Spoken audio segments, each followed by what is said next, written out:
Hello guys, welcome to my channel part 7 Reborn 1 Extra Chance.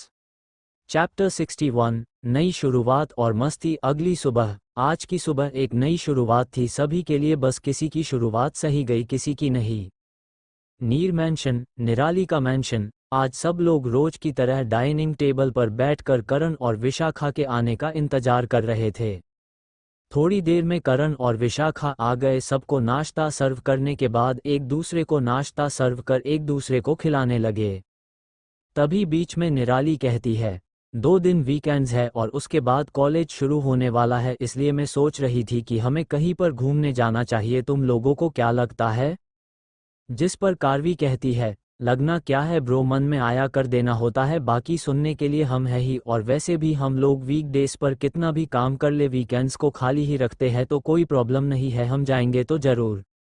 जिस पर करण कुछ कहने की कोशिश करता है मगर कार्वी उसे रोकते हुए कहती है, भाई मुझे कुछ नहीं सुनना, हम जा रहे तो जा रहे हैं।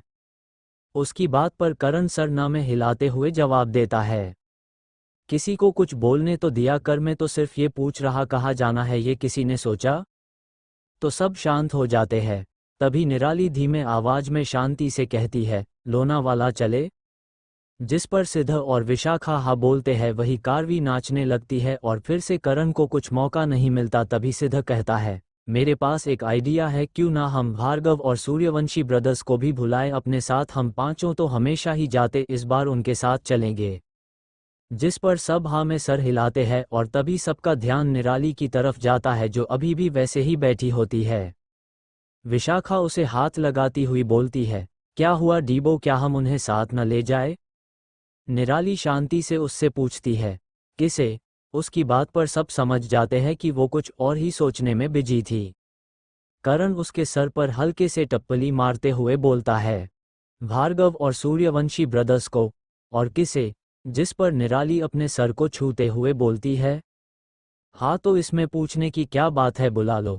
उसकी बात पर करण ने हाँ में सर हिलाया और उन्हें कॉल करने चला गया। विशाखा पैकिंग करने चली गई। वही सिद्ध और कार्वी कंपनी और फैशन स्टूडियो में उनके बिना भी कोई प्रॉब्लम ना आए ये देखने के चले गए। अब वहाँ निराली बच्ची थी। निराली ने अपनी आंखें बंद करते हुए धीमे आवाज में कहा, ये आखिरी 2 दिन शांति से तुम्हारे साथ। थोड़ी देर में वो चारों अपना अपना काम कर और तैयार होकर लौट कर हॉल में वापस आए तो निराली उन्हें अपने लैपटॉप पर काम करती मिली।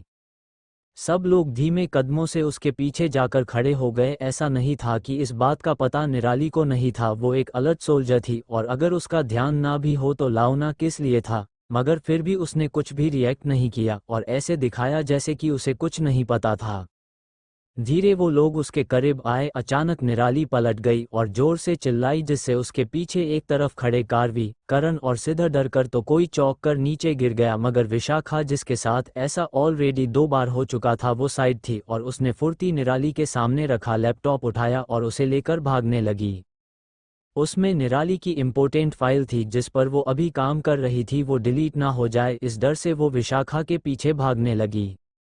निराली भागते हुए ही विशाखा से कहती है, विश उसमें बेहद जरूरी फाइल ओपन है, कम से कम उसे सेव करके क्लोज तो कर दो। लेकिन विशाखा उसे कोई जवाब नहीं देती, बल्कि मुस्कुराते हुए जिभ निकालकर उसे चिढ़ाते हुए कहती है, हाँ तो खुद लेकर कर दो, आज वो ना, क्या हुआ, थक गया बच्चा? उसकी ये बात सुन निराली समझ जाती है कि विशाखा ने पहले ही फाइल सेव करके क्लोज कर दी है, क्योंकि वो ऐसी चीज़ों को बेपरवाही से नहीं लेती और यही बात बाकी और तीनों जो अब उठ चुके थे वो भी समझ चुके थे। लेकिन वो निराली को अपने पीछे भगाना चाहती थी और निराली को उसकी इस ख्वाहिश को पूरा करने में कोई परेशानी नहीं थी, इसलिए वो उसके पीछे भागने लगी। उसके पीछे ये तीनों भागने लगे। अगर निराली किसी के पास पहुंच जाती या इंसान भागकर थक जाता तो वो एक दूसरे को पास कर देते। ऐसे ही हॉल में मस्ती का माहौल था। ऐसा नहीं था कि निराली उन्हें पकड़ नहीं पा रही थी, बल्कि वो सब कुछ जानबूझ कर रही थी और पहले पहले तो उन्हें ये समझ नहीं आया, लेकिन बाद में उन्हें एहसास हुआ कि वो उनके साथ इसी खेल रही थी। लेकिन उन्हें भी उस चीज़ से कोई दिक्कत नहीं थी। आखिर ये कोई कंपटीशन नहीं था, खाली कुछ पल का मस्ती मजाक था जो दोस्तों में होता रहता है। आखिरकार लास्ट में जब लैपटॉप कार्वी के हाथ में होता है तब निराली उसे पकड़ लेती है। तभी उन्हें मैन एंटारेंस के पास से हंसने की आवाज़ आती है। तब सबका ध्यान दरवाजे पे जाता है तो वो पाते हैं वहाँ भार्गव और सूर्यवंशी ब्रदर्स खड़े थे। उनके हाथों में कुछ गिफ्ट्स भी थे। उन्हें वहाँ देखकर वो पांचों अपने कपड़े सही करते हैं जो भागते हुए इधर उधर हो गए थे, और बाल भी। तभी उनकी नज़र सोफ़ा पर जाती है जिसके पिलो इधर उधर पड़े होते हैं। वो पांचों मिलकर जल्दी से उसे भी ठीक कर देते हैं। कार्वी अर्थवर का हाथ पकड़ते हुए बोलती है, भैया आए ना, बैठिए। विशाखा और करण भी सबको बिठाते हैं। वही निराली और सिद्ध हमेशा की तरह शांत और रिजर्व्ड हो जाते हैं।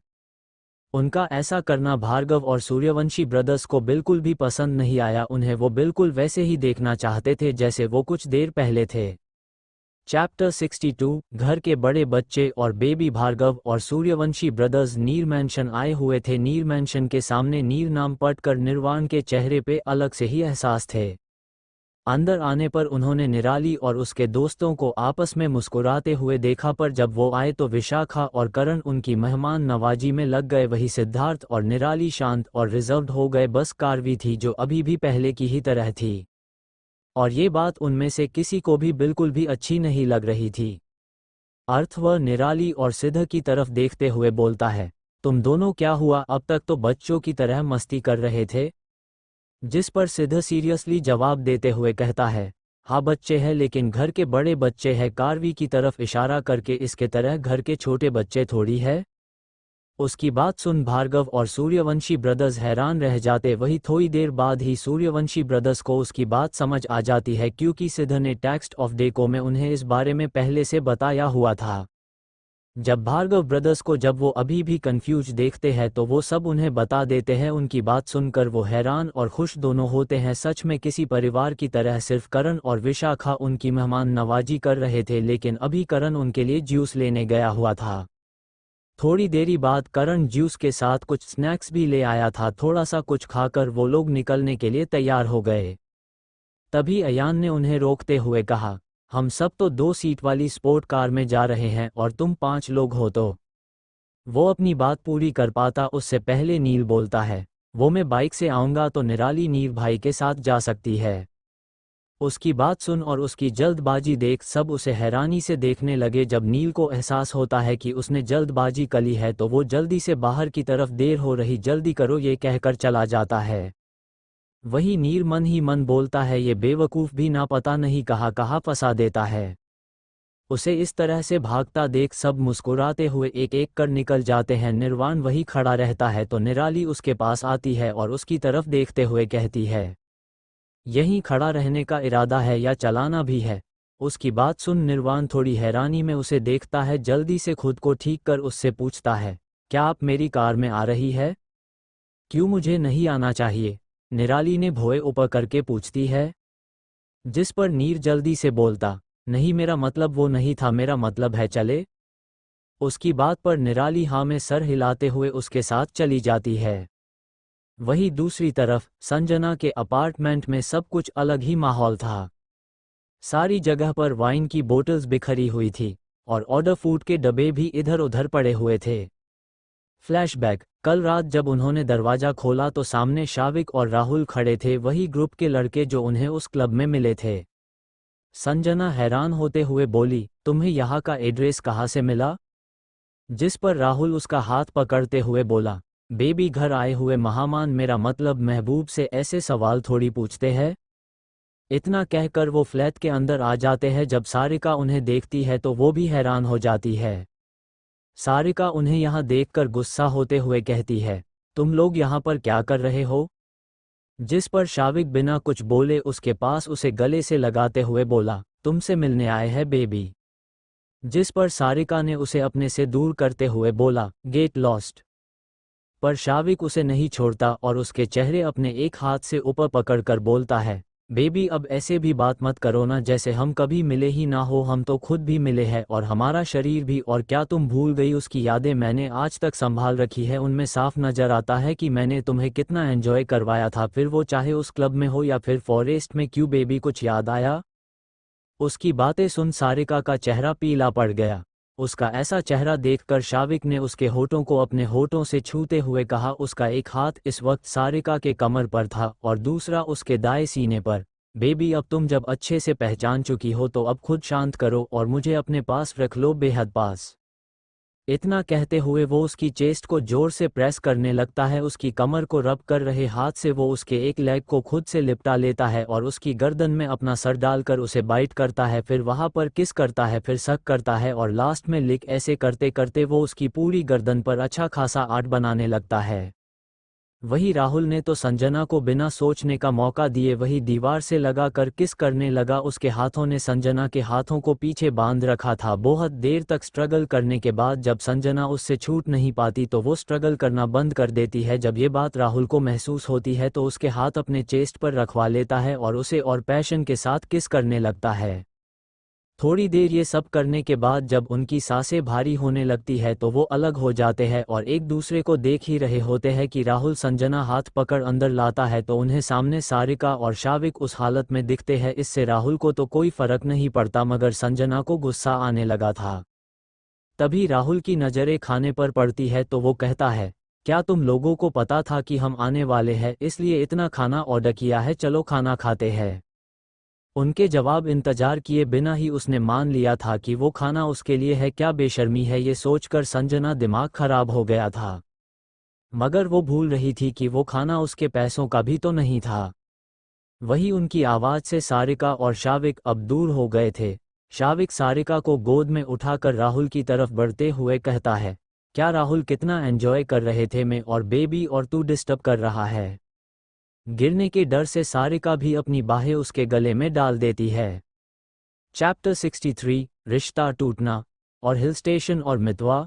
संजना के अपार्टमेंट में जहां सारिका और संजना थी वहां पर अचानक से आकर शाविक और राहुल ने उन दोनों एक तरह से घेर लिया था और अभी उन दोनों को लेकर उन्हीं के साथ खाने बैठे थे। शाविक अभी सारिका को अपनी गोद बिठाकर उसे के हाथों से खाना खा रहा था और सारिका के पास कोई ऑप्शन भी नहीं था उसकी बात मानने के अलावा। वही हाल संजना का भी, लेकिन वो खाना खा चुका था और संजना उसके गोद में बैठकर उसे वाइन पिला रही थी और राहुल उसे यहाँ वहाँ छू रहा था, कभी कमर तो कभी चेस्ट पर। ऐसे ही काफ़ी देर तक वाइन पीने के बाद उसने वो ग्लास टेबल पर रखते हुए कहा, बेबी तुमने मेरा बहुत ख्याल रखा, अब मुझे तुम्हारा ख्याल रखना चाहिए कि तुम एंजॉय करो और ये मैं तुम्हारी आवाज़ में सुन सकूं।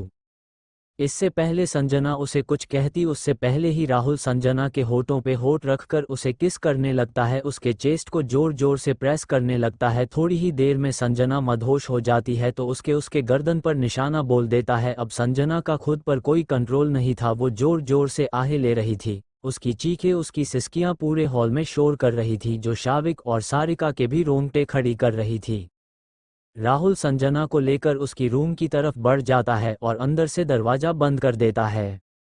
वही बाहर सारिका भी समझ जाती है कि बचना अब पॉसिबल नहीं है, लेकिन उसके मन में ख्याल आ रहा था कि अगर ये बात कहीं से उसके घर या रॉय फैमिली में पता चल गई तो क्या होगा, वो और उसकी ज़िंदगी दोनों बर्बाद हो जाएंगे। ये सोच सोच कर उसे बहुत डर लगने लगा था, लेकिन अब वो कर भी क्या सकती थी। उसकी भी पूरी रात शाविक के साथ वही हॉल में गुजरी और इसे कहते हैं चोर की दाढ़ी में तिनका।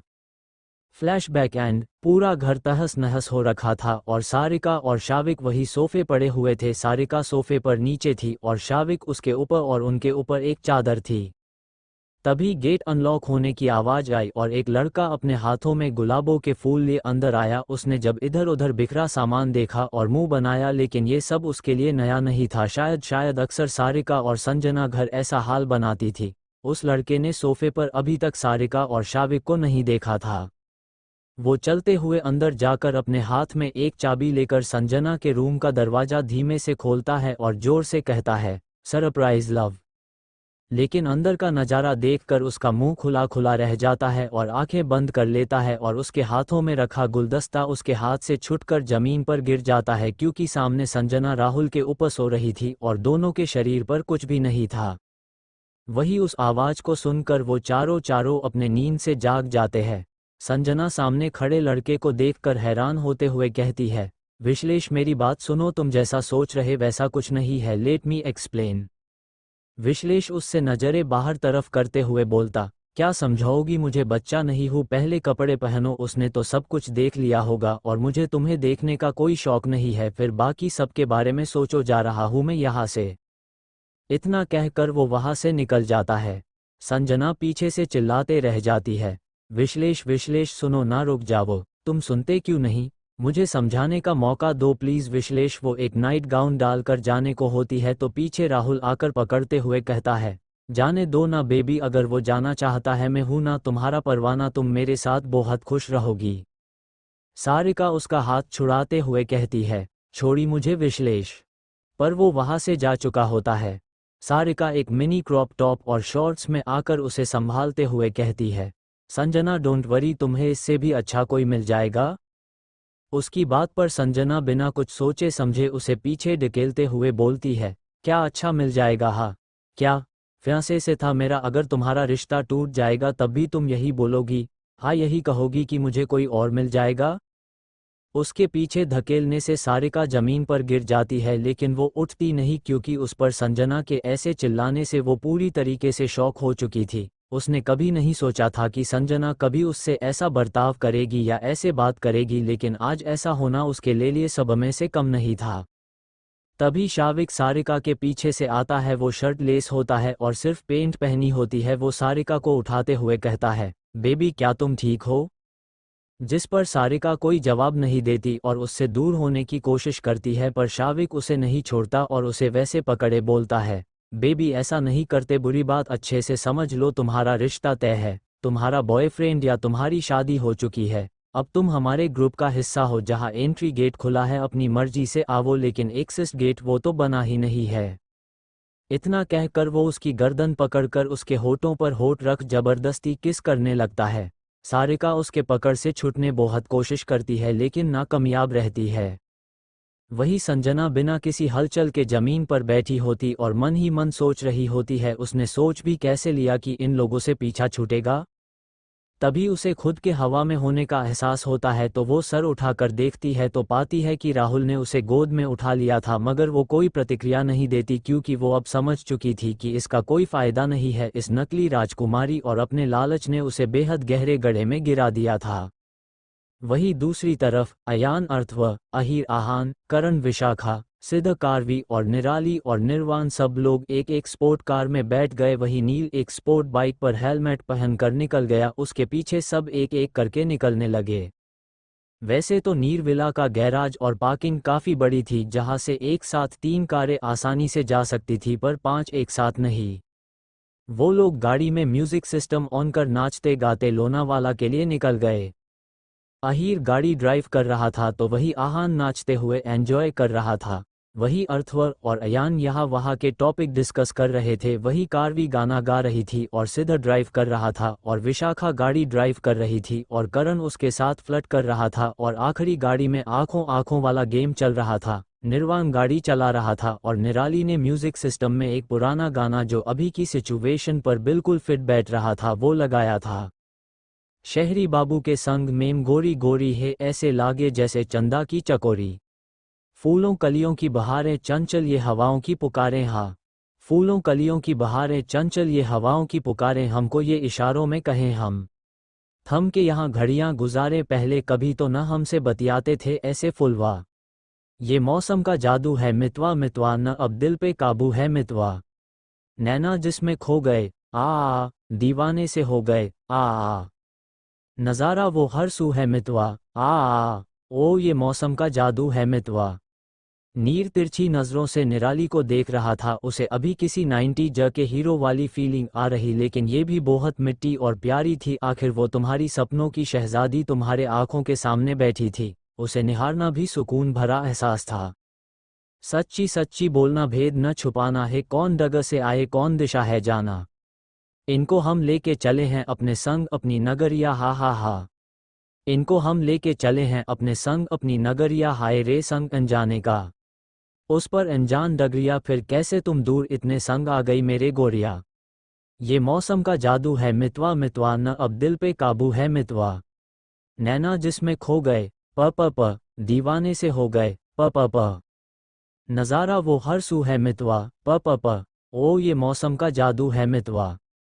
मितवा वही निराली जो निर्वाण मन की बातें सुन रही थी। उसके होठों के किनारे ऊपर की ओर मुड़े हुए थे और उसका मन कर रहा था कि वो निर्वाण को अभी अपने गले से लग ले। वो अभी ये सब सोच ही रही थी कि गाना ख़त्म हो गया। अगला गाना ऑटोमेटिक बजने लगा, मगर तभी निराली ने उसे बंद कर दिया। ये देखकर भी निर्वाण उससे कुछ नहीं कहा, बस वो ये बात सोच कर नर्वस हो रहा था कि क्या वो मेरे साथ एंजॉय नहीं कर रही। फिर खुद की ही बातों का जवाब देते हुए कहता है, वो कैसे एंजॉय करेगी, तू एक बोरिंग इंसान की तरह कब से गाड़ी चला रहा है जैसे तू कोई ड्राइवर है। वही निराली जो अभी भी उसकी मन की बातें सुन पा रही थी, उसका मन जोर जोर से हंसने का कर रहा था, मगर हंसती तो जवाब क्या देती कि क्यों हंस रही थी। वैसे तो वो किसी से डरती नहीं थी, अगर वो ये बात मन में ना कहकर उसके सामने कहता तो वो जरूर हंसती, पर कुछ बातें राज रखने के लिए उसने उन बातों के साथ अपनी हंसी भी दबा ली। फिर निराली ने नीर की तरफ देखते हुए कहा, मौसम कितना अच्छा है, क्या तुम्हें हिल स्टेशन पसंद है? चैप्टर 64 मेरा सुकून। निराली और निर्वाण अभी भी गाड़ी में बैठे थे। निराली ने म्यूजिक सिस्टम ऑफ कर दिया था और वो निर्वाण से बातें करने लगी थी। उसने निर्वाण से पूछा था कि आज का मौसम कितना अच्छा है और क्या उसे हिल स्टेशन पसंद है या नहीं। जिस पर कुछ पल रुककर नीर ने उसकी तरफ देखा और फिर कहा, मुझे वो हर जगह पसंद है जहां मेरा सुकून मौजूद है। उसकी बात सुनकर निराली ने उससे सवाल किया, और तुम्हारा सुकून क्या है? वैसे तो निराली को पता था, क्योंकि वो उसके मन की बात सुन चुकी थी। वो मन ही मन सोच रहा था, तुम ही तो हो मेरा सुकून, और ये बात मैं तुमसे कहना भी चाहता हूँ, कह दूँ क्या? तभी उसे उसकी सोच से बाहर लाते हुए निराली की आवाज़ आती है, कह दो। जिस पर नीर चौंकते हुए कहता है, हाँ। जिस पर निराली मुस्कुराते हुए कहा, जो कहना चाहते हो वो। जिस पर नीर ने आखिर हिम्मत करके कह दिया, तुम हो सुकून मेरा। जिस पर निराली ने उसी तरह उसके आंखों में देखते हुए पूछा, सचमुच? उसकी बात पर नीर ने भी आंखों में ही खोए हुए जवाब दिया, हम तुम ही हो। तभी सामने से हॉर्न की आवाज आई तो वो निराली की हरी आंखों के आकर्षण से बाहर आया और सामने ध्यान देने लगा, लेकिन उसके दिमाग में अभी वही चल रहा था जो उसने निराली से कहा था। वो सोचना भी नहीं चाहता कि वो अभी उसके बारे में क्या सोच रही होगी, कि मैं कितना बेवकूफ़ हूँ या फिर कोई प्लेबॉय जो उस पे कोई चिप्सी लाइनें चिपका रहा है। वो अभी सब कुछ सोच ही रहा था कि उसे निराली की आवाज़ आती है, आपने कहा हम आपका सुकून है, और ऐसा क्यों? उसका सवाल सुनकर निर्वाण को समझ नहीं आ रहा था कि अब क्या करे। वो अब अपनी बात से पलट भी नहीं सकता था, इसलिए वो बात टालते हुए कहता है, बस ऐसे ही। जिस पर निराली उसके शब्दों को दोहराते हुए पूछती है, बस ऐसे ही। जिस पर निर्वाण उससे आंखें चुराते हुए कहता, बस ऐसे ही महसूस हुआ तो बोल दिया। निराली निर्वाण को नजरें चुराते हुए देख बोलती है, पर क्यों महसूसी हो रहा सुकून हमसे आपको? क्यों लगते हैं हम सुकून की तरह? हम है कौन? ये सवाल उसने बिल्कुल हम आपके है कौन माधुरी नकल उतारते हुए कहा था। जिस पर निर्वाण हैरानी से निराली को देखता रह गया, फिर खुद की हैरानी को कम करते हुए कहता है, लगता है आपको फिल्में देखने का बहुत शौक है। जिस पर निराली कहती है, हाँ है, लेकिन वक्त नहीं मिलता। वो तो किस तरह की मूवीज पसंद है? निर्वाण ये ओ पूछ कर राहत की सांस लेता है, जैसे यूं कितनी बड़ी समस्या का समाधान निकाला गया हो। वही उसे इस तरह देखकर निराली मुस्कुरा दी और फिर उसे कहा, हर तरह की कहानी जिसमें मतलब हो अजीज। ओह, ये सुनकर निर्वाण के चेहरे पे एक हल्की मुस्कान आ गई। इसके बाद वो दोनों ऐसे ही नॉर्मल एक दूसरे के बारे में जानते और बातें करते करते हिल स्टेशन तक आ गए थे। उन्होंने 2 दिन और 1 रात के नाइट स्टे की ट्रिप प्लान की थी और इसलिए उन्होंने वहाँ का बेस्ट होटल में बुकिंग भी की थी। वो सब लोग वहाँ से अपनी अपनी कीच कलेक्ट करके सीधे फ्रेश होने अपने रूम में चले गए। जब निर्वाण और निराली लास्ट तक साथ ही चल रहे थे तो उन दोनों को अजीब लगा, लेकिन उन्होंने सोचा कि सबने साथ ही बुकिंग की थी इसलिए कोई बड़ी बात नहीं है। लेकिन जब वो दोनों एक दूसरे के सामने वाले दरवाजे पर आकर रुके तो उन्हें शक हुआ कि जरूर इसमें कोई ना कोई झोल है। उन्होंने एक दूसरे को स्माइल दी और अपने अपने रूम के अंदर चले गए। अंदर आते ही निर्वाण को याद आया कि सबसे लड़के नील ही था जिसने बुकिंग जिम्मेदारी ली थी। उसने जल्दी से उसे कॉल किया और उसे फ़ोन पर बोलने लगा, ये मेरा निराली का रूम आमने सामने है। वो आगे कुछ और बोलता उससे पहले नील अपनी धुन में बोलना शुरू करता है, मुझे पता है तुम इसके लिए मेरा शुक्रगुजार महसूस कर रहे हो लेकिन कह नहीं पा रहे हो। कोई बात नहीं, इसकी कोई ज़रूरत नहीं है, मेरा दिल बहुत बड़ा है। उसकी बात सुन निर्वाण बिना कुछ कहे फ़ोन रख देता है। उसे जो जानना था वो जान चुका था। जितना वो अपनी होने वाली वाइफ के लिए मेहनत नहीं कर रहा था, उससे ज़्यादा मेहनत तो उसका भाई अपनी भाभी के लिए कर रहा था। ये सोचते हुए वो मुस्कुरा रहा था कि उसे याद आया, जब तक वो उसे अपने दिल की बात नहीं बोलेगा तब तक कोई और कुछ नहीं कर सकता। इतना सोचकर वो फ्रेश होने चला जाता है ताकि वो जल्दी से घूमने जा सके और अपनी स्वीट हॉट के साथ टाइम स्पेंड कर सके। इतना सोचते हुए वो रेडी भी हो चुका था। जब वो बाहर आया उसी वक्त निराली भी बाहर आए। आज भी उस पे निर्वाण की नज़र रुक सी गई। हरी आंखें, भारी पलके, गीले बाल, रेड कलर की फ्रॉक टाइप ड्रेस, उस पे स्किन कलर का जैकेट, वो बहुत ज़्यादा खूबसूरत और प्यारी लग रही थी। इस बार निर्वाण ने खुद को नहीं रोका, स्टाइल से चलते हुए उसके सामने गया और अपना हाथ उसके सामने बढ़ा दिया। उसकी इस हरकत पर निराली ने भी ज़्यादा कुछ ना सोचते हुए उसके हाथों में हाथ दे दिया। तो निर्वाण को एक पल के लिए विश्वास नहीं हुआ, लेकिन जल्दी से खुद को संभाल कर वो उसका हाथ अपने हाथ में प्यार से पकड़ लेता है। वो दोनों वैसे ही साथ बाहर की ओर चलने लगते हैं। तभी निर्वाण निराली की तरफ देखते हुए कहती है, तुम बहुत प्यारी लग रही हो, इतनी कि मेरे दिल की धड़कने मेरा साथ छोड़कर तुम्हारा पीछा करना चाहती है। चैप्टर 65, मेरा रूप या मैं यानी मेरी रूह। निराली को जब निर्वाण ने कहा कि वो बहुत खूबसूरत और प्यारी लग रही है, जिससे उसके दिल धड़कने तेज रफ्तार में उसके पीछे दौड़ने लगती है, तो ये बात सुन निराली की एक हॉट बीट हल्की सी मिस हो जाती है। वही निर्वाण ने ये कह दिया था और उसे अब अच्छा भी महसूस हो रहा था और नर्वस महसूस हो रहा था। काफी देर शांत रहने के बाद निराली ने निर्वाण से सवाल किया, क्या सच में? जिस पर निर्वाण ने हाँ में सर हिलाते हुए कहा, हम। जिस पर निराली ने निर्वाण से फिर से सवाल किया, तो क्या अगर मेरा चेहरा इतना खूबसूरत नहीं होता तो भी तुम्हें मैं इतनी अच्छी लगती? जैसे तुम्हारी धड़कनें अभी तेज हुई थी वैसे तब भी होती? उसकी बात सुन निर्वाण थोड़ी देर के लिए कंफ्यूज हो गया। उसे तो लगा था अपनी तारीफ सुनकर वो थोड़ा सा खुश जरूर हो जाएगी, और वैसे भी उसने कोई झूठी तारीफ नहीं की थी, मगर नहीं हुई क्योंकि वो हमेशा से इतनी खूबसूरत नहीं थी। लेकिन रिबॉन के बाद भले ही वो पारियों से कंपेयर किए जाने लायक हो गई थी, लेकिन इस बदलाव के कारण वो समझ गई थी कि रूप एक धोखा है और आत्मा एक शाश्वत यानी हमेशा के लिए रहने वाला सच। इसलिए वो नहीं चाहती थी कि निर्वाण सिर्फ निराली की खूबसूरती को पसंद करे। निर्वाण निराली की आंखों में असमझ के साथ देखते हुए पूछता है, तुम कहना क्या चाहती हो? निराली उसकी तरफ सीरियसनेस के साथ देखते हुए पूछती है, मतलब कि तुम मुझे पसंद करते हो या मेरे रूप को? निर्वाण उसकी बात में अभी असमझ की स्थिति में था। उसने उसी तरह कहा, क्या दोनों अलग है? ये रूप भी तो तुम्हारा है और इसलिए मैं तो तुम्हारी ही तारीफ कर रहा था। जिस पर निराली ने ना में सर हिलाते हुए कहा, ऐसा नहीं है, मेरा शरीर और आत्मा दो अलग चीज़ है और मैं खुद को एक आत्मा के रूप में स्वीकार करती हूँ। इसलिए बताओ तुम किसे पसंद करते हो? उसकी बात सुन और समझ नीर के चेहरे पर अचानक मुस्कुराहट आ गई। वो मुस्कुराते हुए बोला, फिर हमें आपकी आत्मा यानी रूह को भी जानना होगा, तो क्या आप मौका देंगी खुद को समझने का, जानने का? उसको इतनी सादगी और खूबसूरती से ये बात पूछते देख उसकी इस बात पर निराली ने भी मुस्कुराते हुए कहा, बिल्कुल। अब तक वो दोनों मैन लॉबी में पहुंच चुके थे। ऐसा नहीं था कि उन दोनों की बातें खत्म हो गई थी। निर्वाण उससे और बातें करना चाहता था, मगर वो सबके पहुंच ही गए थे। लेकिन उन दोनों में किसी ने भी एक दूसरे का हाथ छोड़ने की या छुड़ाने की कोशिश नहीं की। इस बात से निर्वाण का दिल खुशी से भर गया। बाकी सबने भी ज़्यादा रिएक्ट नहीं किया क्योंकि वह भी उन दोनों को साथ देखना चाहते थे। बस नील था जो हद से ज़्यादा खुश था क्योंकि उसकी लगाई गई मेहनत काम आ रही थी। अर्थ वह सबको देखते हुए बोलता है, चलो सब लोग आ चुके तो चलते हैं।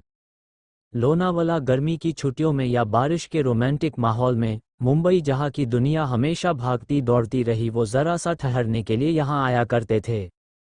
यहाँ की प्यार से भरी ठंडी हवाएं, ऊंची ऊंची पहाड़ी और गहरी दरिया और खूबसूरत नज़ारे। जहाँ लोनावला शब्द का अर्थ गुफाओं की श्रृंखला है, जहाँ एडवेंचर पसंद करने वाले लोगों के लिए रोमांच ही रोमांच है। आज का पूरा दिन वो लोग यही सब कुछ देखते हुए बिताने वाले थे। इस कतार में अर्थव, अयान, नील और निर्वाण कई बार बाकियों से पीछे रह जाते। उन्हें इससे बेहद चिढ़ हो रही थी। आखिर वो लोग बड़े थे लेकिन बूढ़े भी नहीं, जो ये 20 साल के बच्चे और लड़कियां भी उनसे आगे निकल रहे थे। लेकिन ऐसा इसलिए था क्योंकि इन चारों को छोड़कर बाकी सबको इसकी आदत थी, जबकि ये चारों बस ऑफिस में ही अपना आधे से ज़्यादा वक्त बिताते थे। सबसे ज्यादा गुस्सा तो अर्थवर और निर्वाण को आ रहा था, क्योंकि अर्थवर यहाँ सबसे बड़ा था। वो अपनी बहनों और बाकी सब पर अपना गलत इंप्रेशन नहीं डालना चाहता था। वही निर्वाण को निराली के अलावा किसी से कोई मतलब नहीं था, लेकिन वो उसे मदद करने की जगह उससे मदद ले रहा था, और ये भी उसके सबसे प्यारे और महान भाई की करामात थी जिसने निराली से निर्वाण से मदद मांगी थी और खुद कार्वी के साथ था, वही अयान अहीर के साथ था और अर्थवर की मदद सिद्धार्थ कर रहा था। वही विशाखा और करण अपने में और अपने रोमांस में मस्त थे। उन्हें किसी और चीज से ज्यादा मतलब नहीं था। आखिर अपने बिजी शेड्यूल से फ्री होकर वो लोनावाला इसीलिए तो आए थे। वही निर्वाण को पहले पहले बिल्कुल भी अच्छा नहीं लग रहा था, लेकिन फिर निराली के साथ वक्त बिताकर वो बहुत अच्छा फील कर रहा था। इसलिए वो जानबूझकर प्रॉब्लम में फंस रहा था ताकि निराली उसकी और फिक्र करे और उसे उसका अटेंशन मिले। जो बात निराली समझ रही थी फिर भी उसे एक्सपोज ना करते हुए उस खेल में उसका साथ दे रही थी। ऐसे ही वो बहुत से पॉइंट, गुफाएं और बहुत कुछ देखते हैं, उनके साथ तस्वीरें खींचते हैं और कुछ साथ में तस्वीरें खींचते हैं। नीर भी निराली के साथ कुछ जगह पर उसकी याद की तौर पर फोटो खिंचवाना चाहता था, पर उसे समझ नहीं आ रहा था कि वो उसे कहे कैसे। वैसे तो उसे निराली से कहने की जरूरत नहीं थी, निराली वैसे ही उसकी बात सुन सकती थी, मगर फिर भी वो जानना चाहती थी कि निर्वाण अब क्या करता है। निर्वाण ने काफी सोचने के बाद फैसला लिया कि वो और धीमे धीमे चलेगा, और उसने किया भी, जिससे अब वो दोनों थोड़े पीछे रह गए थे। अब निर्वाण ने निराली से कहा, वहाँ चलो ना, मुझे वो जगह बहुत पसंद आई, हम वहाँ एक तस्वीर खींचवाते हैं। क्या निराली मान जाएगी निर्वाण की बात? क्या निर्वाण खींच पाएगा निराली के साथ अकेले फोटो? और क्या वो निराली के साथ बीता पाएगा ज्यादा से ज्यादा वक्त, या फिर उनके साथ यात्रा करेगी उसके प्लान को नाकामयाब? चैप्टर 66 सावन में करीबी। या निराली और निर्वाण एक साथ लोनावाला के पहाड़ों के एक ऊंची चोटी पर खड़े थे, जहां से ठंडी हवाएं इंसानों कपकपा कर गुजर रही थी। वही निराली जिसने अपने बालों को रबर बैंड से बांध कर छोड़ रखा था, फिर भी उसके लंबे हवाओं के साथ लहरा रहे थे। उसके बेबी हेयर उसके आंखों ढक रहे थे, बाकी सब थोड़ा आगे चले गए थे। और निर्वाण ने निराली से कहा था कि उसे इस हसीन वादियों में यह तस्वीर खिंचवानी है, जिस पर निराली ने उसे रोकने की कोशिश करते हुए बताया कि सब लोग आगे चले गए हैं, वो पीछे छूट जाएंगे, जिस पर निर्वाण ने सिर्फ एक फोटो कहकर रोक लिया। उसकी ये जिद और खुराफात देख निराली को हंसी आ रही, लेकिन वो हंसी नहीं। पता नहीं क्या होगा जब निर्वाण को पता चलेगा कि उसके दिमाग चल हर खुराफात निराली पहले से ही जानती है। शायद वो शर्मिंदगी किसी कुछ वक्त के लिए वो किसी के सामने ना आए, खासकर निराली के सामने। निराली के मान जाने पर एक और ये इतनी अच्छी नहीं आए और इसमें व्यू अच्छा नहीं है करके उसने न जाने कितनी प्यारी प्यारी फोटो ली। अचानक पहाड़ी की चोटी पर निराली का पैर फिसला और पीछे की तरफ गिरने लगी। ये सोचकर उसकी फिर से मौत हो जाएगी, उसने मन ही मन लाउना से कहा, अगली बार भी मुझे इसी बॉडी में लाना, इस बॉडी पिछली बॉडी खत्म मत होने देना। जिस पर लाउना ने ओके बॉस कहा तो निराली ने आंखें बंद कर ली, लेकिन थोड़ी देर में जब उसे कोई दर्द महसूस नहीं हुआ तो उसने आंखें खोल के देखा, वो निर्वाण की बाहों में थी। वक्त रहते ही उसने निराली को जोर से अपनी तरफ खींच लिया था। निर्वाण और निराली बेहद पास थे। निर्वाण उसके चेहरे को निहारते निहारते उसके और करीब आ गया था। जैसे अब वो और आगे आया तो उनके चेहरे आपस में लग जाएंगे। वही उसकी नज़र उसके होठों पर टिकी हुई होती है। वही निराली का खुद का भी इस अचानक से आई हुई सिचुएशन से माइंड ब्लॉक होता है, इसलिए वो निर्वाण के मन की बात नहीं सुन पाती। उसके बाद निर्वाण जब और करीब आता है तो निराली को लगता है वो उसे किस करने वाला है। वो आंखें बड़ी बड़ी करके निर्वाण को देख रही थी कि निर्वाण ने उसके गालों पर होठ रख निराली को किस कर लिया। फिर भी उसके छुवन के एहसास से निराली की आंखें बंद हो गई। वही ये देखकर निर्वाण के चेहरे पर प्यारी सी मुस्कान छा गई। उसने धीरे से अपने होठों को उससे दूर किया तो निराली ने भी उसकी छुवन ना पाकर धीरे धीरे आंखें खोली तो उसे खुद को देखते पाया, और फिर से निर्वाण उसके दूसरे गालों पर अपने होंठ रख दिए, जिससे फिर से निराली की आंखें बंद हो गई। ऐसे ही निर्वाण ने अपने लबों से उसके माथे को भी छुआ, जिसका एहसास बेहद सुकून देया था, जिससे निराली के होठ ऊपर की तरफ मुड़ गए। उसके बाद निराली वैसे ही कुछ देर आज बंद किए निर्वाण की बाहों में खुद को, उन बहती ठंडी हवाओं को जो उसे छे कर जा रही थी, और निर्वाण की छुवन को महसूस करने लगी। वही निर्वाण भी बिना कुछ बोले वैसे ही उसे अपनी बाहों में लेकर खड़ा रहा और उसे अपने करीब महसूस करने लगा। काफी वक्त तक खामोशी में दो धड़कते दिलों की धड़कन के शोर के साथ को वही उस मंजर को अपने जहन में बसते रहने के बाद निर्वाण धीरे उसे सीधा खड़ा करता है। निराली की बाहें अभी निर्वाण के गले में थी और निर्वाण के हाथ उसके कमर पर, और एक तरह से वो दोनों एक दूसरे को गले लगाए खड़े थे। निर्वाण ने निराली को अपने से दूर किए बिना कहा, आपने कहा था कि आप हमें मौका देंगी। ये कहते हुए उसने अपने एक हाथों से निराली के चेहरे पे आते उन बालों को पीछे किया जो हवाओं के कारण उसकी बात सुनने से मना कर रहे थे। जिस पर निराली ने उसी स्थिति में खड़े हुए जवाब दिया, क्यों नहीं चाहिए? उसके सवाल के जवाब में सवाल पूछने पर निर्वाण के होठों पर हल्की सी हंसी आ गई और उसने और ज्यादा सॉफ्ट आवाज के साथ कहा, बिल्कुल चाहिए, दोगी ना?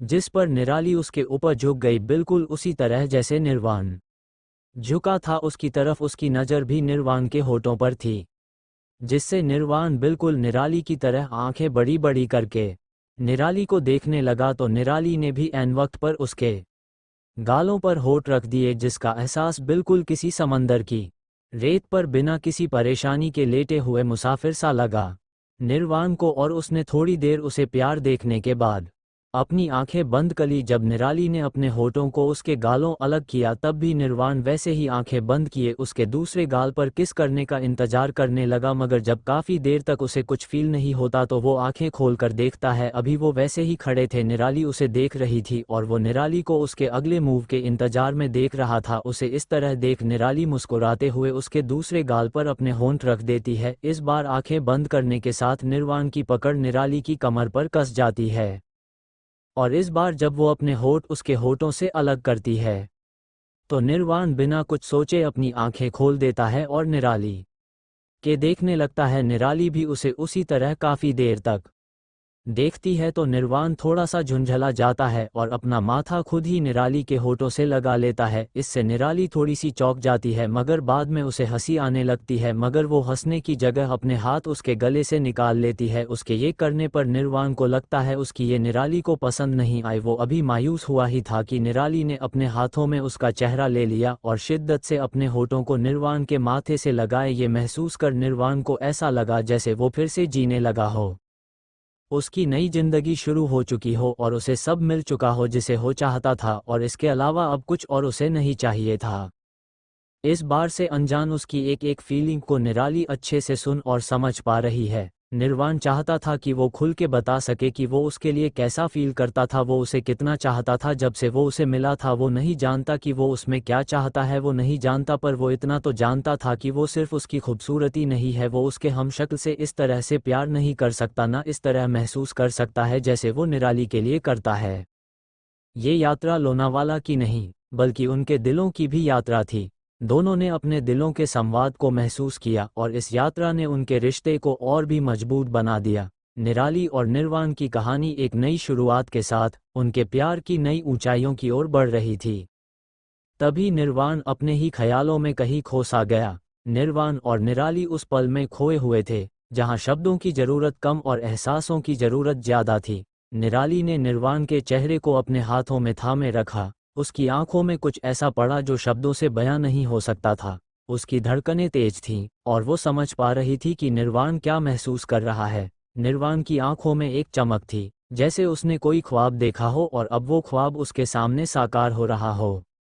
तुम्हें पता है, निर्वाण ने धीमे स्वर में कहा, तुम्हारे बिना ये सारी दुनिया अधूरी सी लगती है। जब भी मैं तुम्हारे साथ होता हूँ सब कुछ सही लगता है, जैसे ये पल, ये हवाएं, ये पहाड़, सब हमें बस हमारे लिए बनाया गया हो।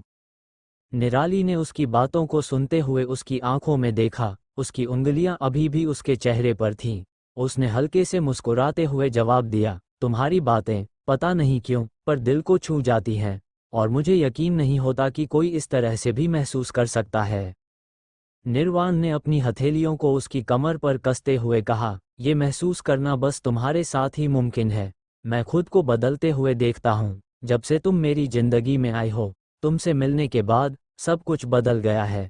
मैं बदल गया हूँ और अब मैं तुम्हारे बिना खुद को नहीं सोच सकता। निराली ने उसकी बातों को ध्यान से सुना। उसके दिल में एक हलचल सी मच गई थी, जैसे वो भी कुछ कहना चाहती हो पर शब्दों की कमी उसे रोक रही थी।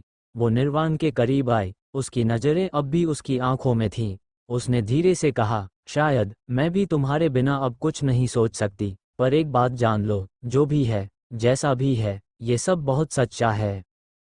ये सुनकर निर्वाण के चेहरे पर एक संतोष भरी मुस्कान आई। उसने धीरे से निराली के माथे को फिर से चूमा और कहा, तो फिर चलो इस सच्चाई को जीते हैं, वैसे जैसे इसे जीने का हक है। निराली ने हौले से सिर हिलाया और दोनों हाथों में हाथ डाले धीरे धीरे उस चोटी से नीचे की ओर चलने लगे, जहां अब उनके कदमों के साथ साथ उनके दिलों की धड़कनें भी ताल मिला रही थीं। तभी निर्वाण के चेहरे पे बारिश की बूंदें पड़ी और उसे एहसास हुआ अभी अभी जो हुआ या उसने देखा वो एक सपना था। उसने अभी तक अपने दिल की बात निराली से नहीं कही, मगर उसे अब कहीं ना कहीं एक बात तो पक्की थी कि निराली भी उसे प्यार ना सही पसंद तो जरूर करती है। यही सोचकर वो मन में निराली को अपनी बात कैसे कहनी है इस बारे में सोच रहा था। वहीं दूसरी तरफ करण और विशाखा सही में इस रोमांटिक माहौल का आनंद उठा रहे, जितने में बारिश ने शिरकत कर उनके प्यार में अपनी हाजिरी दर्ज की।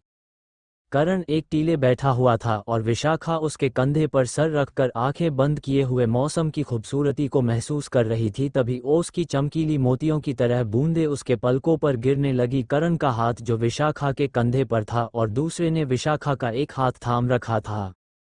विशाखा ने भी एक हाथ से करण का हाथ पकड़ रखा था और दूसरा हाथ पीछे से उसकी कमर में डालकर करण को लपेट रखा था, और वो दोनों साथ में यहाँ की ठंडी हवाओं और खूबसूरत नज़ारों का एहसास कर रहे थे। तभी बारिश ने उन्हें वहाँ उठाने को कहा और वो उठकर वहाँ की पास वाली गुफा में एक दूसरे को भीगने से बचाते हुए गए। उन दोनों के ही बालों और चेहरे पर कुछ बूंदें गिर गई थी। अंदर जाकर करण ने पहले विशाखा के स्कार्फ से उसे साफ किया, बालों को सुखाया, और जब उसने खुद को सुखाना चाहा तो विशाखा ने उसके हाथ से वो स्कार्फ ले लिया। ये देख करण ने हैरानी भरी नज़रों से उसे देखा और फिर से उससे स्कार्फ लेने के लिए हाथ बढ़ाया, मगर विशाखा ने पीछे कर लिया। जब करण ने उसे कुछ कहना चाहा तब विशाखा ने उसके गले वो स्कार्फ किसी रस्सी तरह डालकर उसे अपने पास खींच लिया और फिर उस स्कार्फ को गले से निकालकर उसके सर पर डाल दिया और उसके बालों को खुद सुखाने लगी, जिस पर करण चेहरे पर मुस्कुराहट आ गई। जब विशाखा ने करण को अच्छे से सुखा दिया तब उसने उस स्कार्फ को निचोड़कर वही गुफा में एक पत्थर पर सुखाने डाल दिया।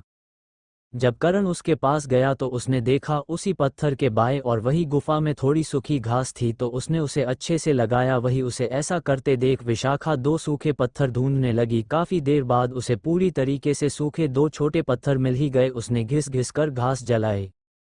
उन दोनों को ही इस तरह आग जलाना आता था, क्योंकि निराली के साथ उन्होंने इसकी भी ट्रेनिंग ली थी। पहले करण वहां सूखी जगह देखकर बैठ गया और विशाखा की तरफ अपने हाथ फैला दिए, जिसका मतलब मेरे पास आवो था। विशाखा भी उसके पास चली गई। उसके पास आते ही करण ने उसका हाथ पकड़कर उसे अपनी गोद में बिठा लिया और बाहों के आलिंगन में छुपा लिया, जैसे इस सर्द मौसम से उसे छिपा रहा हो।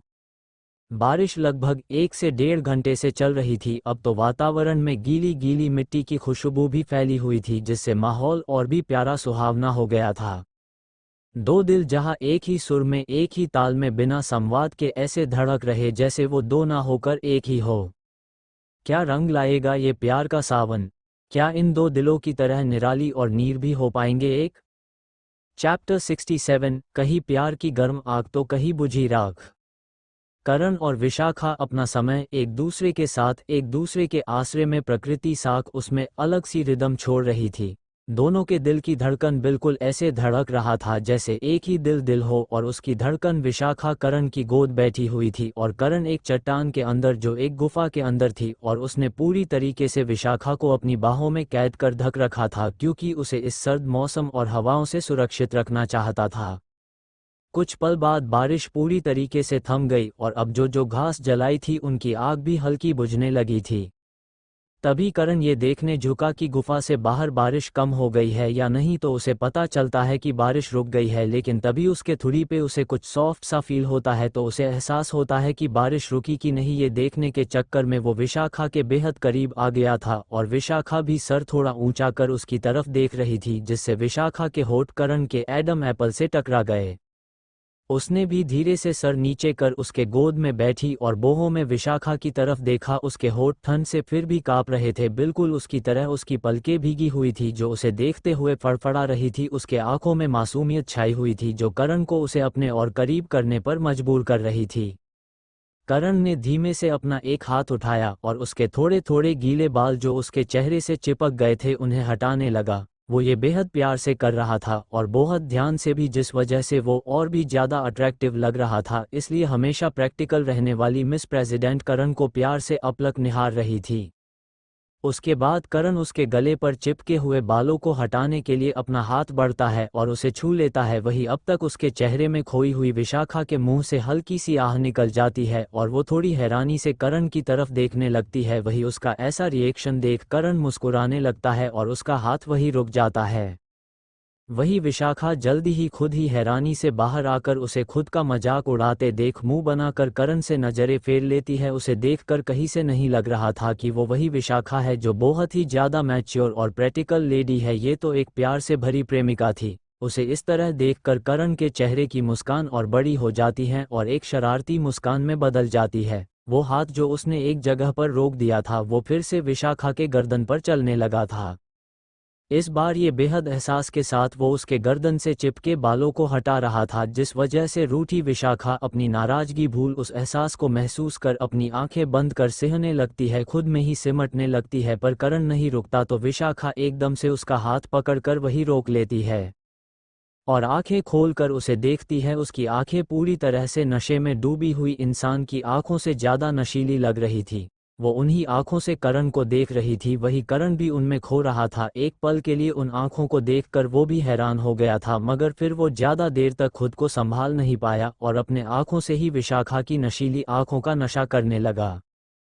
काफ़ी देर तक दोनों एक दूसरे की आंखों में इसी तरह देख रहे थे जैसे जंग लड़ रहे हो कि कौन एक दूसरे की आंखों का सबसे ज़्यादा नशा कर सकता है।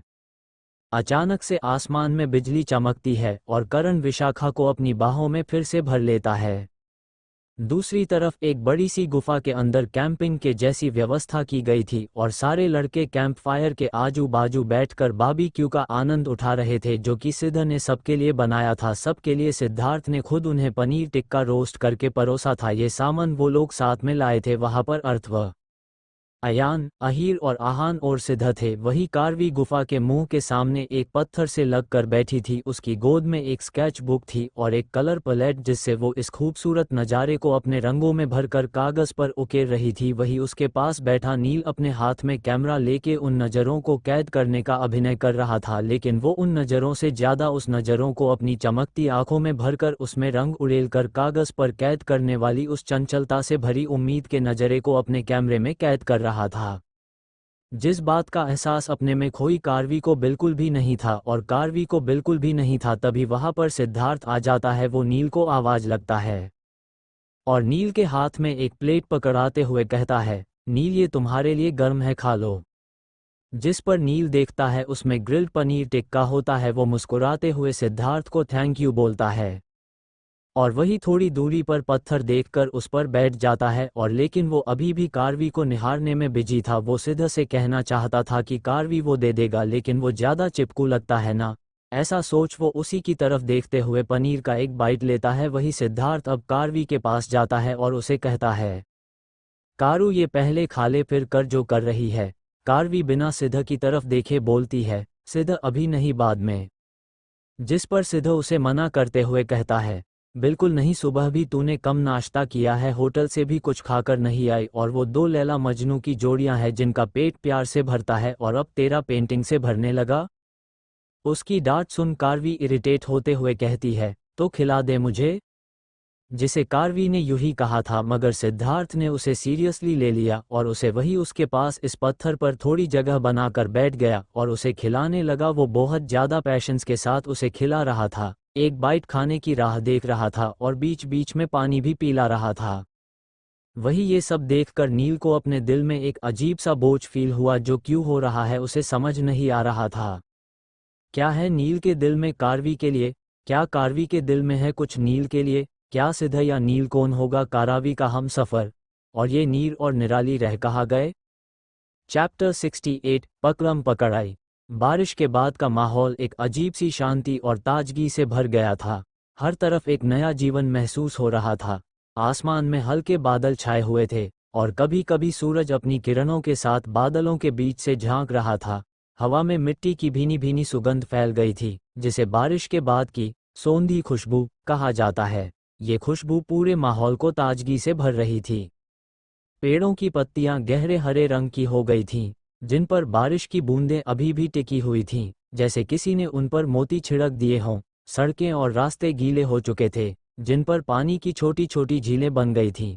कहीं कहीं पानी अभी भी धीरे धीरे बह रहा था, जैसे बारिश के रुकने के बाद भी उसका कुछ हिस्सा धरती को तर करने की कोशिश कर रहा हो। चारों ओर ठंडी हवाएं चल रही थीं, जो शरीर को हल्की ठिठुरन का एहसास करा रही थीं। पक्षी फिर से चहचहाने लगे थे, जैसे वे भी इस नए माहौल का स्वागत कर रहे हों। आसमान में इंद्रधनुष भी दिखाई दे रहा था, जो बारिश के बाद का सबसे खूबसूरत दृश्य बन चुका था।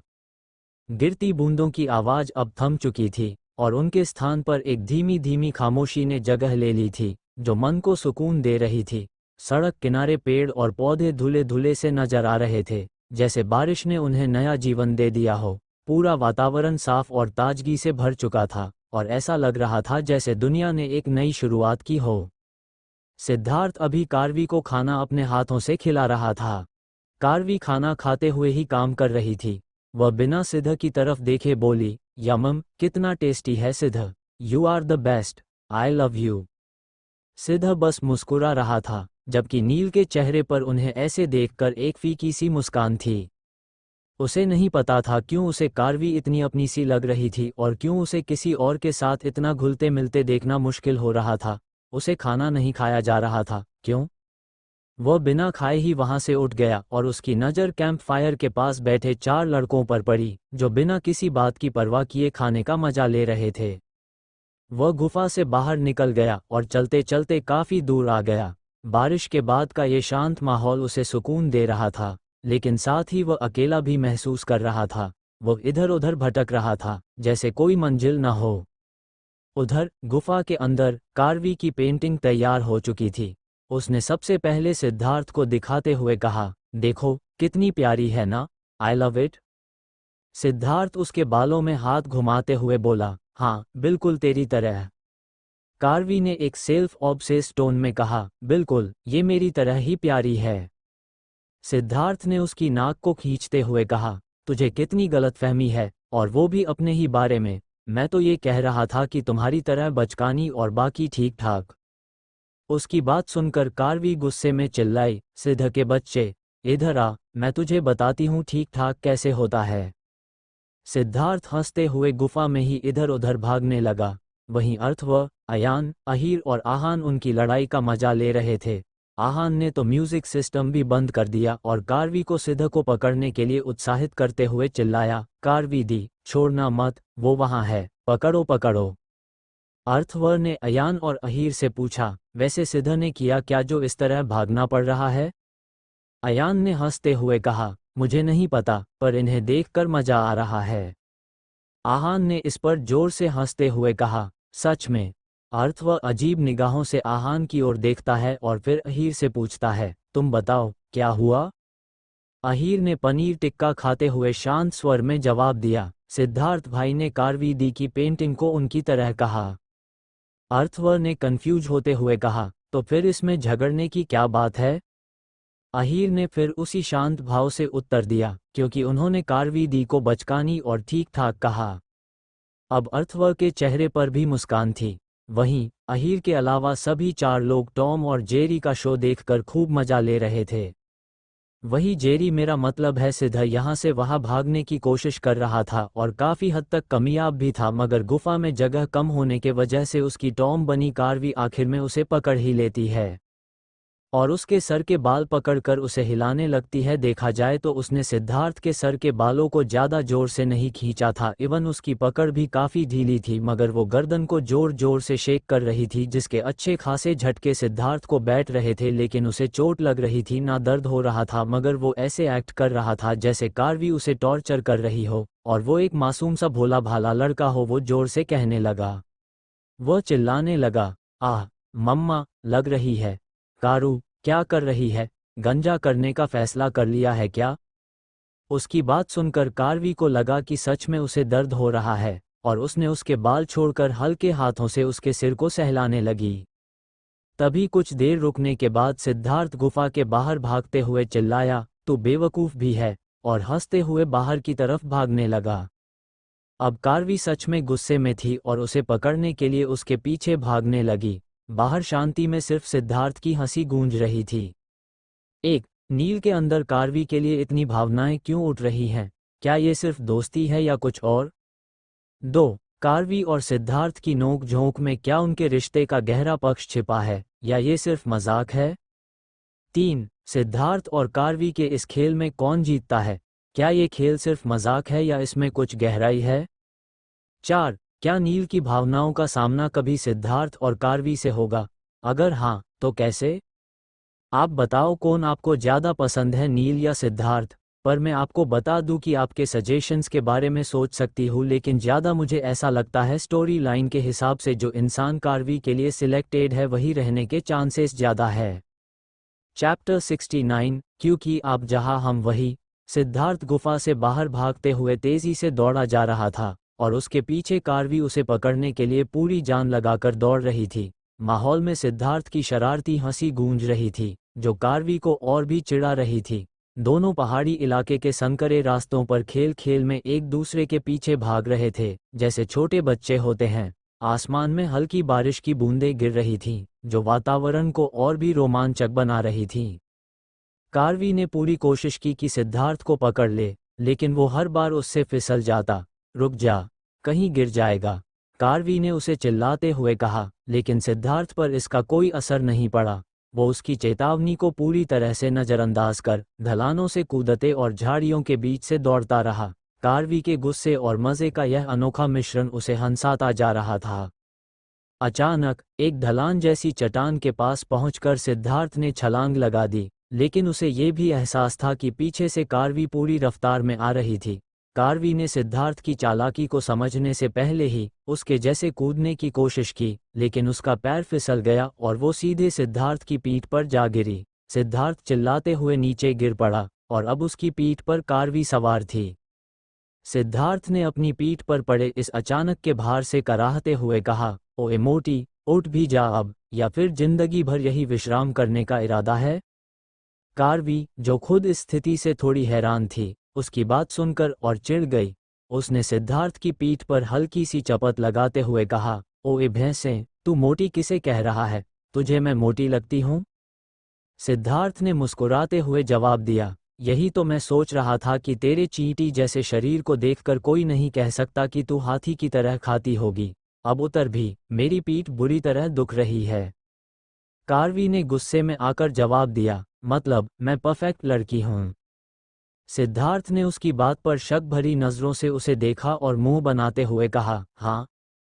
कार्वी ने गर्व से सिर हिलाते हुए कहा, बिल्कुल। तुम्हें नहीं पता, लड़कियों का क्या, लड़कों का भी आजकल सपना होता है कि वो हाथी की तरह कितना भी खाएं, लेकिन चींटी की तरह स्लिम और मेहनती रहें। कार्वी की इस अजीबो-गरीब दलील को सुनकर सिद्धार्थ निशब्द हो गया था। कुछ देर के लिए उसकी हंसी बंद हो गई थी, और वो सिर्फ उसे हैरानी से देखता रहा। उसने सोचा कि कार्वी इतनी बड़ी बातें कैसे सोच लेती है, और उसकी बातें कभी कभी इतनी उलझन भरी कैसे हो सकती हैं।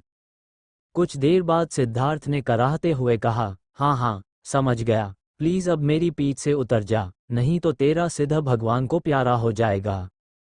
सिद्धार्थ की इस मजाकिया धमकी पर कार्वी ने जल्दी से उसके ऊपर से हटने का फैसला किया। वो उसकी पीठ से हटकर खड़ी हो गई, लेकिन जैसे ही उसने सिद्धार्थ की तरफ देखा, वो हंसी नहीं रोक पाए। सिद्धार्थ की हालत देखकर कार्वी का हंसना लाजमी था। बारिश की वजह से चारों ओर मिट्टी गीली हो चुकी थी और उसके साथ ही गाढ़ा कीचड़ तैयार हो चुका था। इस कीचड़ से सिद्धार्थ के कपड़े, हाथ और चेहरा पूरी तरह सने हुए थे।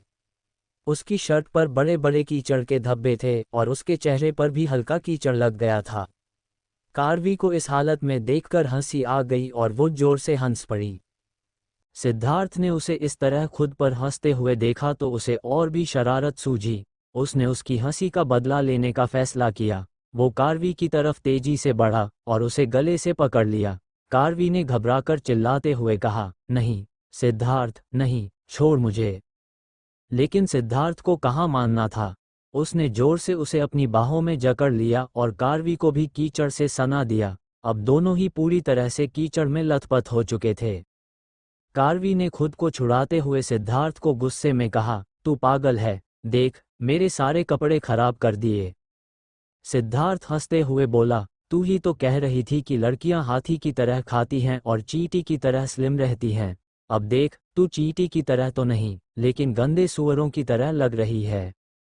कार्वी ने उसकी इस बात पर उसे फिर से मारने की कोशिश की, लेकिन इस बार सिद्धार्थ ने उसकी हरकत को भांप लिया और तेजी से दूर हट गया। दोनों की यह शरारतें और हंसी मजाक बारिश के बीच और भी खूबसूरत लग रही थीं। पहाड़ियों के बीच हरी भरी वादियों में उनकी मासूम और नटखट हरकतें किसी फिल्म के सीन की तरह लग रही थीं। चारों तरफ से चिड़ियों की चहचहाहट और बारिश की बूंदों की मधुर आवाज़ें उनके खेल में रोमांच और हंसी का तड़का लगा रही थीं। कुछ देर तक दोनों ने एक दूसरे के पीछे भागते भागते और कीचड़ में लिपटते लिपटाते खूब मस्ती की। आखिरकार जब दोनों थक गए और उनकी हंसी थोड़ी कम हुई, तो सिद्धार्थ ने कार्वी से मजाक करते हुए कहा, अब समझ में आया कि तू क्यों कहती है कि लड़कियों को हाथी की तरह खाना चाहिए, क्योंकि फिर वो मुझ जैसे लड़कों की जान निकालने के लिए तैयार रहती हैं। कार्वी ने उसकी इस बात पर अपनी आंखें घुमा लीं और कहा, तू कभी नहीं सुधरेगा। फिर उसने खुद को संभालते हुए कहा, अब होटल वापस चलें, मुझे ये सब साफ करना है। सिद्धार्थ ने भी हंसते हुए हामी भरी, चल चल, लेकिन पहले ये बता, आज की जीत मेरी थी या तेरी। कार्वी ने मुस्कुराते हुए उसे चिढ़ाते हुए कहा, वो तो तुझे ही सोचना पड़ेगा।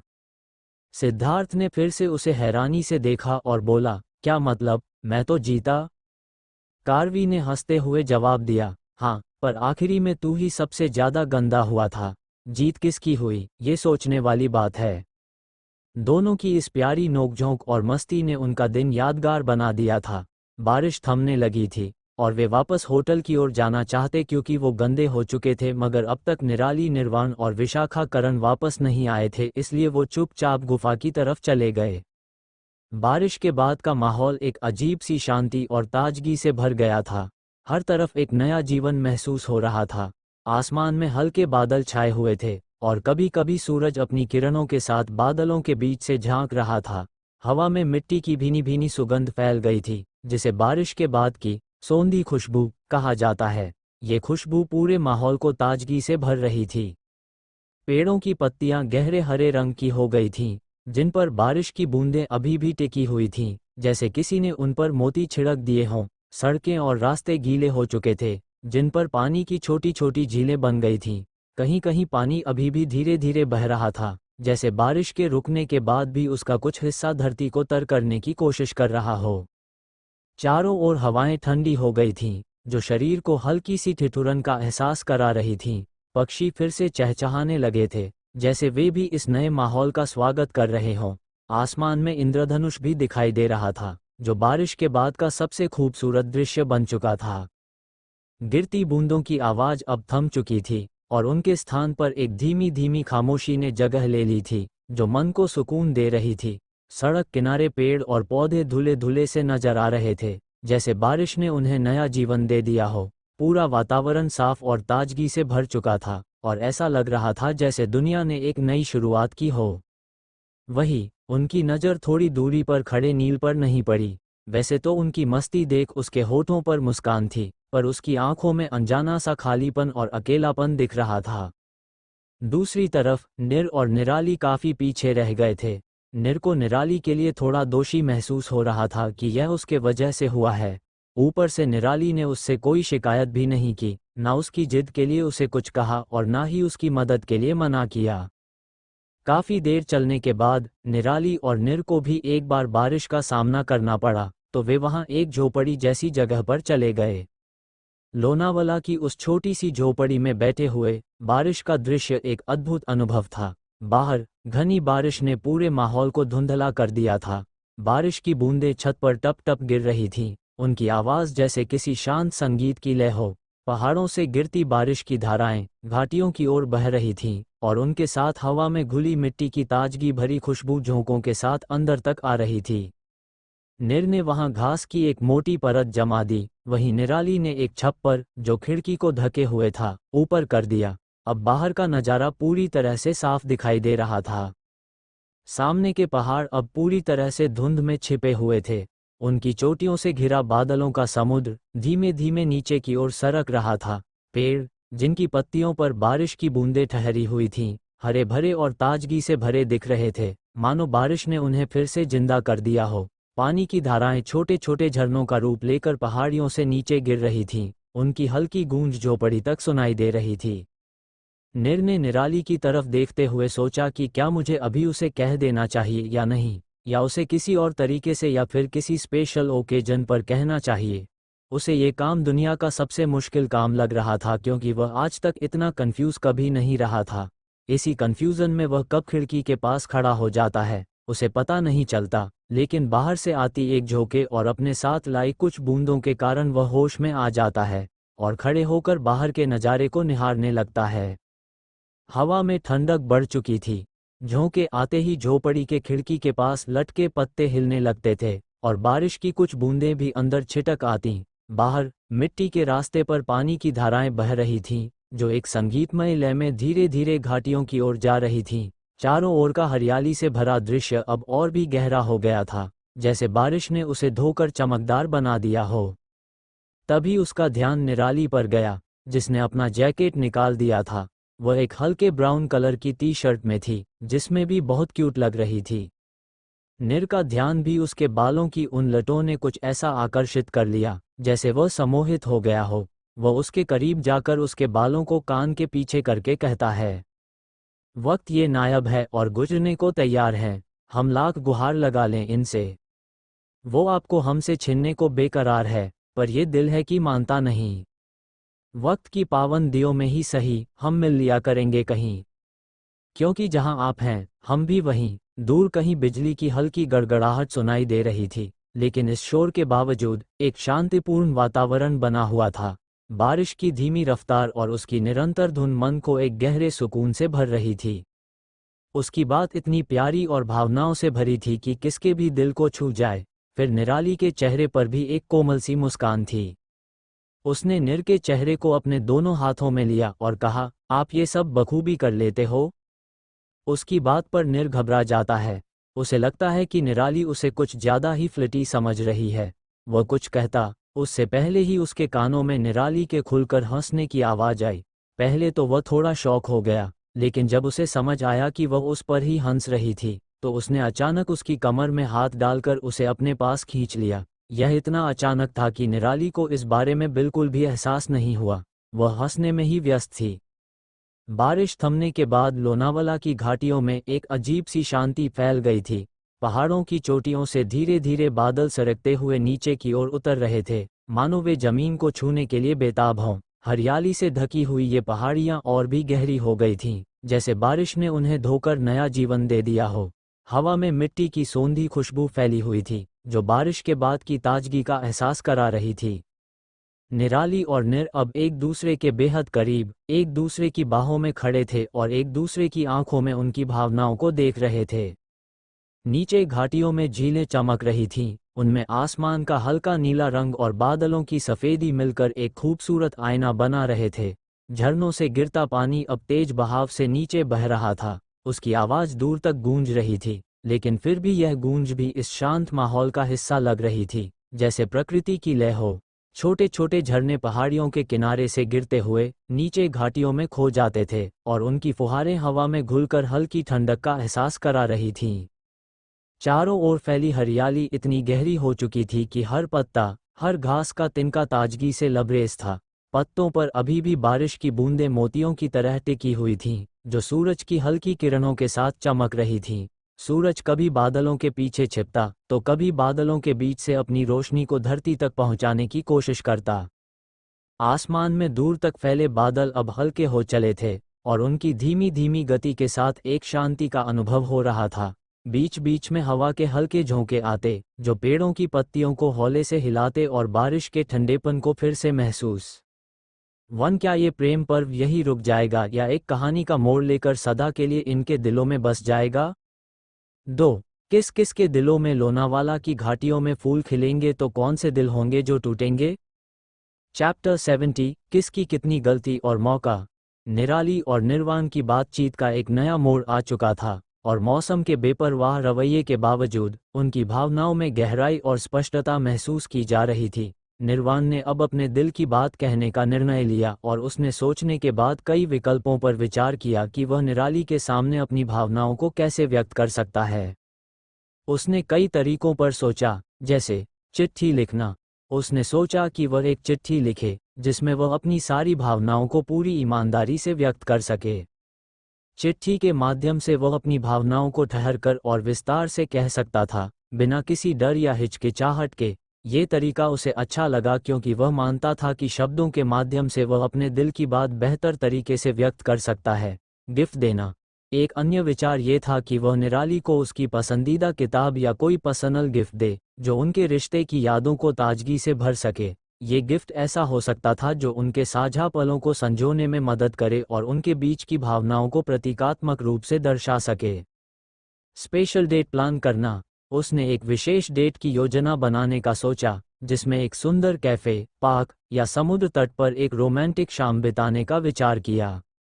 ये पल उन्हें एक दूसरे के करीब लाने का अवसर प्रदान कर सकता था और उनके रिश्ते को नया रंग दे सकता था। संगीत के माध्यम से अपनी भावनाओं को व्यक्त करने का भी विचार आया। उसने सोचा कि वह एक प्यारा सा गाना गाकर या सुनाकर अपनी भावनाओं को जाहिर कर सकता है। संगीत की भाषा आमतौर पर दिल की गहराइयों को छूने का एक प्रभावी तरीका होता है।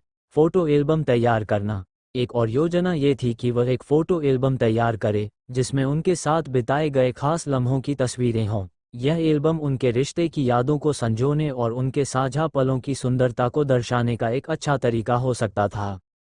सरप्राइज प्लान करना। उसने सोचा कि एक अप्रत्याशित सरप्राइज पार्टी या इवेंट आयोजित किया जाए जो निराली को उसकी भावनाओं के बारे में बताने का एक अनोखा तरीका हो सकता था। ये सरप्राइज उनके रिश्ते को एक नया मोड़ दे सकता था। साधारण बातचीत के दौरान धीरे धीरे अपनी भावनाओं को सामान्य बातचीत में जोड़ने का विचार भी उसके मन में आया। ये तरीका उसे ज़्यादा सहज और प्राकृतिक लगा, जो कि उनके रिश्ते को अधिक स्वाभाविक रूप से विकसित कर सकता था। अच्छी बातें सुनाना। अंत में उसने सोचा कि निराली की तारीफ करने और उसकी पर्सनैलिटी के बारे में अच्छे शब्द कहने से उसकी भावनाएं स्पष्ट हो सकती हैं। ये तरीका भी उसकी भावनाओं को व्यक्त करने का एक तरीका हो सकता था। फिर भी इन सभी विचारों के बावजूद निर्वाण ने महसूस किया कि उसके दिल की बात सीधे शब्दों में कहनी चाहिए। कभी कभी सबसे सीधा तरीका ही सबसे अच्छा होता है और उसने इस सच को स्वीकार किया। निर ने गहरी सांस ली और निराली की आंखों में देखा। उसकी आंखों में एक उम्मीद और एक अजीब सा डर था। उसने खुद को संजीदगी से पेश किया और कहा, क्या तुम मुझे पसंद करती हो? निराली उसके सवाल से सरप्राइज नहीं हुई। आखिर उसका एक प्लान जो अपने दिमाग में वो सोच रहा था वो निराली को एक साथ दिख भी रहा था, बिल्कुल किसी कंप्यूटर स्क्रीन की तरह, क्योंकि निर्वाण ने एक साथ इतना कुछ तो सोच लिया होता है और ह्यूमन माइंड में सोचने की पावर और स्पीड उसे समझने और प्रोसेस करने से कम होती है। इसलिए बहुत सारे ख्याल उसे सुनाई जगह दिखाई देते थे, लेकिन इतने सारे प्लान देख जरूर निराली हैरान हुई थी। और इसलिए निर को जिसे लगा निराली उसके सवाल पर हैरान है कुछ अजीब नहीं लगा। आखिर उसके हिसाब से एक अचानक से पूछा गया चौंकाने वाला सवाल था।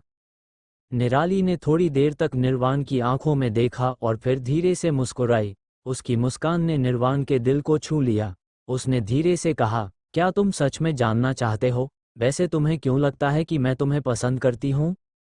निर्वाण ने शांत स्वर में जवाब दिया, ये तुम्हारी समंदर से भी गहरी आंखें और उनसे भी शांत नजरें, कभी कभी तारों की तरह चमकती तुम्हारी आंखें मुझे इशारा करती हैं। निराली ने हंसते हुए कहा, और अगर मैं ना कहूं तो? निर्वाण ने मुस्कुराते हुए जवाब दिया, हम उसे भी हाँ में बदल देंगे। निराली ने थोड़ी गंभीरता से कहा, तो तुम्हें मौका चाहिए? निर्वाण ने हल्के से सिर झुकाते हुए कहा, हाँ, मुझे मौका चाहिए, बस एक मौका। निराली ने हाँ में सिर हिलाते हुए कहा, ठीक है, तुम्हें एक मौका दिया। कल हम यहाँ से निकल जाएंगे, परसों से हमारे कॉलेज शुरू हो रहे हैं। आज से ठीक 7 दिन तक तुम्हारे पास मौका है जो तुम्हें चाहिए था।